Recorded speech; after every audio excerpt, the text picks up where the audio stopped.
9 கோளும் ஒன்றாய் காண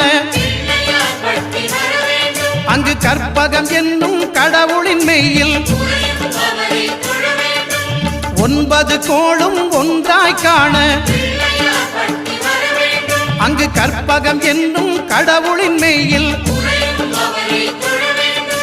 சூரியன் முதலாய் 9 கிரகமும் பலவித குணங்களை கொண்டிருக்கும் எங்கள் கற்பக தருவில் அவை வரும்போது ஒன்றாய் சேர்ந்து பலனளிக்கும்.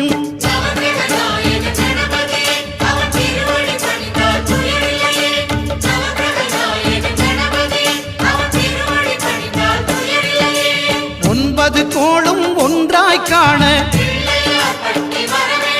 அங்கு கற்பகம் என்னும்